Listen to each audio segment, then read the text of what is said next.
Hello everybody, today we are talking about the 9 books I accept absolutely no criticism on.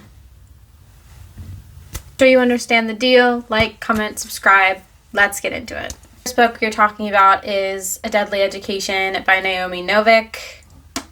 I read this book about 2 years ago, 2.5 years ago, something like that, and at the time it was the first, I would say dark fantasy kind of supernatural book that I had ever read. I had never read anything by Naomi Novik. I just read the synopsis and thought it was really cool. Hadn't heard anything about it. It's not popular on Book Talk. I decided to give it a go, and I really enjoyed it. It's a little bit of dark academia. I don't really read anything dark academia-esque, so I don't really know what fits the criteria and what doesn't. But I decided Orion Lake needed to die after the second time he saved my life. Everyone loves Orion Lake. Everyone else, that is. As far as I'm concerned, he can keep his flashy combat magic to himself. I'm not joining his pack of adoring fans. I don't need help surviving the School-o-mance, even if they do. Forget the hordes of monsters and cursed artifacts. I'm probably the most dangerous thing in this place. Just give me a chance and I'll level mountains and kill untold millions. Make myself the Dark Queen of the world. At least that's what the world expects. Most of the other students in here would be delighted if Orion killed me like one more evil thing that's crawled out of the drains. Sometimes I think they want to turn me into the evil which they assume that I am. The school certainly does. But the School-o-mance isn't getting what it wants from me, and neither is Orion Lake. I may not be everyone's idea of the shining hero, but I'm going to make it out of this place alive, and I'm not going to slaughter thousands to do it either, although I'm giving serious consideration to just one. It was really good. I enjoyed it. If you like boarding schools and like Harry Potter, but like a dark twist on it, this was definitely 10 out of 10. Loved it. Next is a book I'm sure everyone has heard everything about, and it definitely lived up to the hype when I read it. For all of these books, disclaimer, you are allowed to have an opinion about books you like and don't like. That is fine. Everyone enjoys books that others think are stupid or just not done well. No fighting about any books that you like or don't like. Disclaimer over. I read this book in 2020, right in the height of COVID, and I adored it. I ingested the entire series in a couple of days. It was phenomenal. It definitely lives up to his hype. Sharpen your blade. Harden your heart. Jude was 7 when her parents were murdered, and she and her 2 sisters were stolen away to live in the treacherous High Court of Fairy. 10 years later, Jude wants nothing more to belong here. But many of the Fae despise humans, especially Prince Cardan, the youngest and wickedest son of the High King. To win a place at the court, Jude must defy him and face the consequences. It was good. I loved it. This was probably on my list of 6 out of 6 star books. You're allowed not to like it. Totally, I get that. But if you haven't given it a chance, and maybe you want to, I recommend. Next is The Luminaries by Susan Dennard. I've talked about this book a bit, especially when I read it, and then when I did a review on books that I really enjoyed. If you're on my TikTok, you've probably seen it a couple times. I picked this book up purely out of curiosity. I liked the cover, and then without the dust cover. I was super intrigued by this. It just says Wednesday and loyalty, and there's a bear. I was super intrigued by the cover and the synopsis, and I had never given supernatural fantasy, paranormal fantasy a chance, so I decided this would be probably my best step into it because it's so tiny. But I'll read you the synopsis. Hemlock Falls isn't like other towns. You won't find it on the map, your phone won't work here, and the forest outside the town might just kill you. Winnie Wednesday wants nothing more than to join the Luminaries, the ancient order that protects Winnie's town and the rest of humanity, from the monsters and nightmares that rise in the forest in Hemlock Falls every night. Ever since her father was exposed as a witch and a traitor, Winnie and her family have been shunned. But on her 16th birthday, she can take the deadly Luminary Hunter trials and prove herself true and loyal, and restore her family's good name, or die trying. But in order to survive, Winnie enlists the help of one person who can train her, Jay Friday, resident bad boy and Winnie's ex-best friend. While Jay might be the most promising new hunter in Hemlock Falls, he also seems to know more about the nightmares of the forest than he should. Together, he and Winnie will discover a danger lurking in the forest no one in Hemlock Falls is prepared for.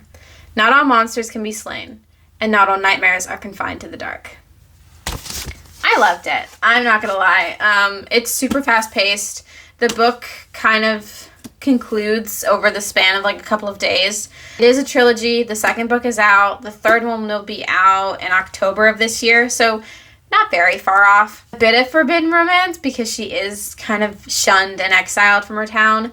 But most of the story is her competing in the trials and trying to survive. So it's super fun. It's a bit gory, I won't lie. Definitely describe body parts, but just singular body parts that they'll find. So if you don't like that, probably not for you. Next is Cinder by Marissa Mayer. Guys, so good. Are you kidding me? Are you insane? It's been a week since I started the series. I'm already on the last book. How? I don't know. I don't know how we got here, but we are. So, I mean, I'm enjoying my time. I got recommended a couple times to read this series, and I am so glad I finally listened. If you don't know what this series is about, this is the Lunar Chronicles series. It is basically a series that follows 4 girls, and each book is a retelling of a famous fairy tale. So Cinder is obviously Cinderella. Scarlet is Red Riding Hood. Cress is Rapunzel. And Winter is Snow White. I loved it. And it's sci-fi, too. So there's a lot of spacecrafts, a lot of robotics, cyborg. She is a cyborg. But it's very good. Even in the future, the story begins with Once Upon a Time. Humans and androids crowd the ruckus streets of New Beijing. A deadly plague ravages the population.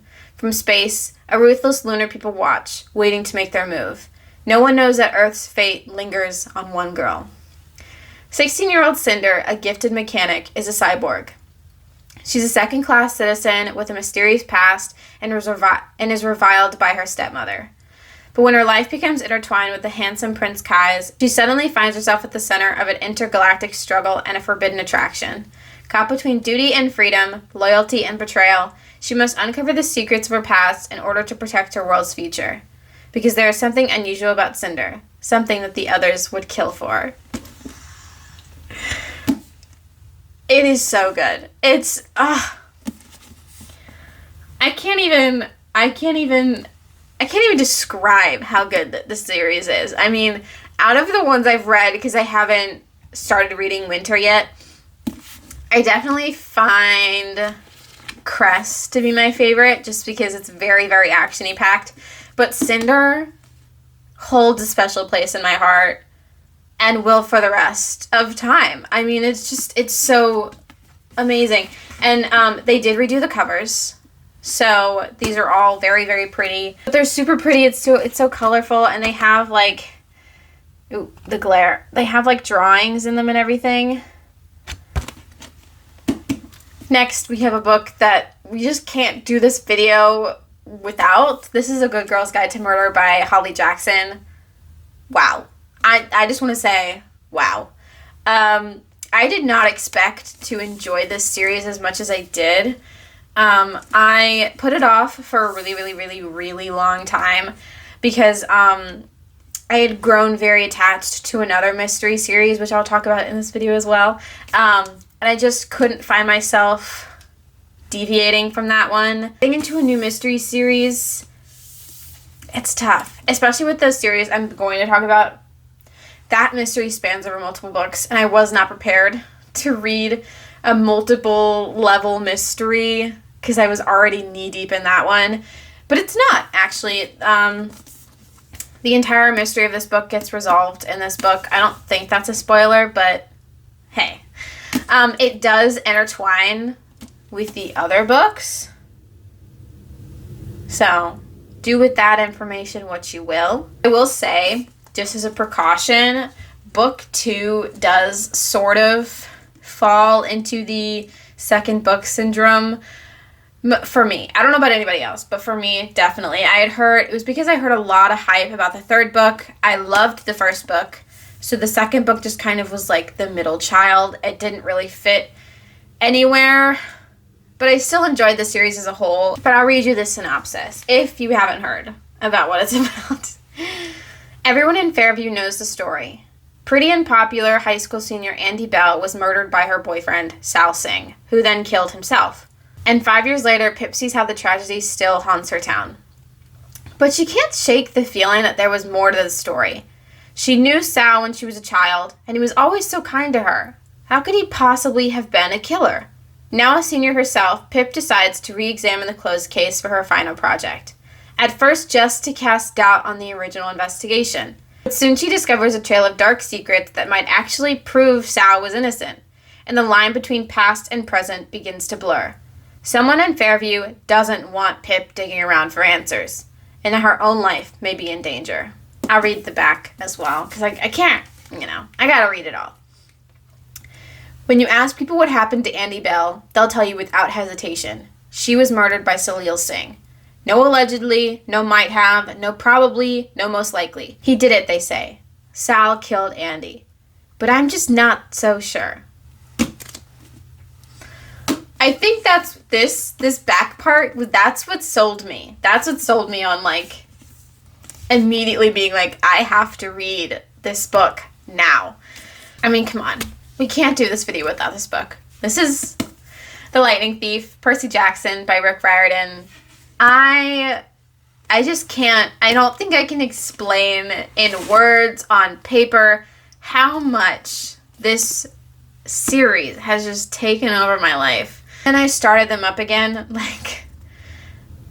not even 3 months ago, and I've already finished with this series, finished with Heroes of Olympus, and I'm on the second book of Trials of Apollo. But I will continue reading because I am really excited for Magnus Chase and the Kane Chronicles. I'm really excited for both of those series. But yeah, 10 out of 10 stars. No criticism. None. This is my baby. I'm sorry. I'm so sorry. I don't want any crap about the TV show. I don't want any crap about the movies. I don't want any crap about the books in my comment sections. Leave it. I don't want to hear it. Let's talk about the movies for a minute, okay?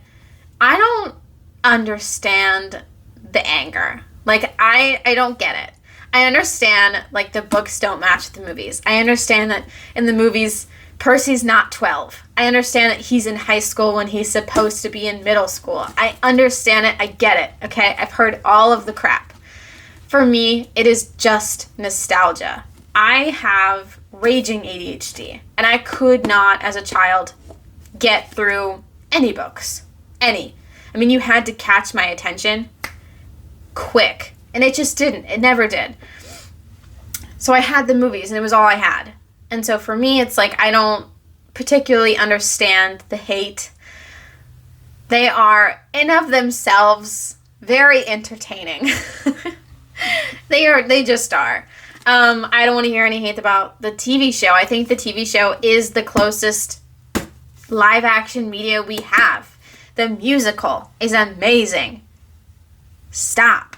Honest to God, stop. I understand that there are diehard fans who want word for word of this book in live action media format. You're just not going to get it.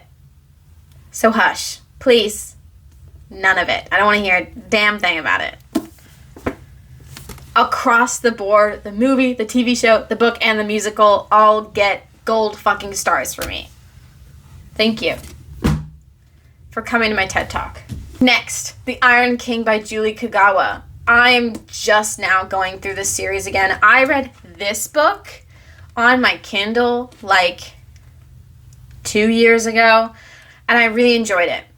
The issue is that, I don't know, I just didn't feel the need to pick up the rest of them, which is weird, because it's forbidden romance, it's enemies to lovers, it's, fae, it's YA, it was right where I needed to be when I read it, because I had just finished The Cruel Prince, so it was right where I needed it to be, and then I just didn't continue reading it, and I have no idea why.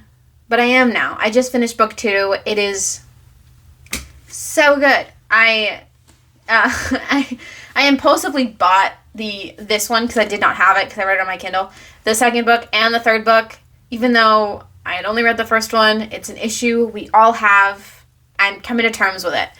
But yeah, I really enjoyed it. I can feel it coming that it's going to be a 6-star series for me with being only halfway through. I do know there's 4 books in the first series. So this is the Iron Fae series. There's 4 in here, and then there's another 4 that I'm not sure what they're about because I'm not all the way through this series and I don't want to read the synopsis of any of those. But they all are in the same world. I just don't know what it's about. So, do with that information what you will. I'll read you the synopsis. My name is Megan Chase. In less than 24 hours, I'll be 16. Countless stories, songs, and poems have been written about this wonderful age. When a girl finds true love, and the stars shine for her, and the handsome prince carries her off into the sunset. I don't think it'll be that way for me. Something has always felt slightly off in Megan Chase's life, ever since her father disappeared when she was 6. 10 years later, when her little brother goes missing, Megan learns the truth. She is the secret daughter of a mythical fairy king and a pawn in a deadly war. Now Megan will learn just how far she'll go to save someone she loves, to stop a mysterious evil no fairy creature dare face, to find love with the young prince who might rather see her dead than let her touch his icy heart. Yes, 100% yes. I mean, it was right up my alley. It's good. Give it a shot. Lastly, we have Truly Devious by Maureen Johnson. This is the mystery series I was talking about earlier when I was talking about A Go Girl's Guide to Murder. I don't know if I would call this one a cozy mystery. It's a bit creepy. A bit... It doesn't get that gory at all, really. But it's still a bit... I don't think it's a cozy mystery. I don't think so. Maybe it is for some people, but definitely not for me. Out of 10. Actually, yeah, definitely a 6-star book for me. This one has nothing to do with nostalgia, nothing to do. It was just that good. I loved it. The mystery of this book does span multiple books. So do with that information what you will. But yeah, it was so good. So good. I'm losing words to say about books. I'm just going to read you the synopsis instead. Look, a riddle. Time for fun. Should we use a rope or a gun? Ellingham Academy is the famous private school in Vermont, founded by an early 20th century tycoon for the best and brightest students around. When Ellingham's wife and daughter were kidnapped, the only clue was a mocking riddle listing methods of murder, signed with the frightening pseudonym Truly Devious. Their disappearance became one of the greatest unsolved crimes in history. Many years later, true crime aficionado Stevie Bell is set to begin her first year at the academy, and she's determined to solve the cold case. That is, she will solve it when she gets a grip on her demanding new school life and her housemates, the inventor, the novelist, the actor, the artist, and the jokester. But Truly Devious makes a surprising return. The past has crawled out of its grave, and someone has gotten away with murder. There's a map, too, which we love books that have maps in them, and it's, like, detailed. There's, like, a key at the bottom. Amazing. And then they have, like, the note, and but it's using newspaper clippings. I will admit it does have switching timeline POVs, but it's super clear who's speaking, because it has April 13th 1936, and then when it gets to Stevie's, you can just tell that it's not something from the past. See, April 13th, 1936. So you can tell that it's a different POV. But yeah, that's all I can say. It's super good. If you loved A Good Girl's Guide to Murder and you like teen detective, a bit of dark academia kind of situation. It's a boarding school. then you will love this 100%. And that are all the books we have for today. If you get the chance to read any of these and you like them, or you have read them and you like them, let me know in the comment section. I genuinely enjoy all of these books. They are in my heart till the end of time. But yeah, if you enjoyed the video, comment, like, subscribe, and I'll see you guys in the next video. Bye-bye!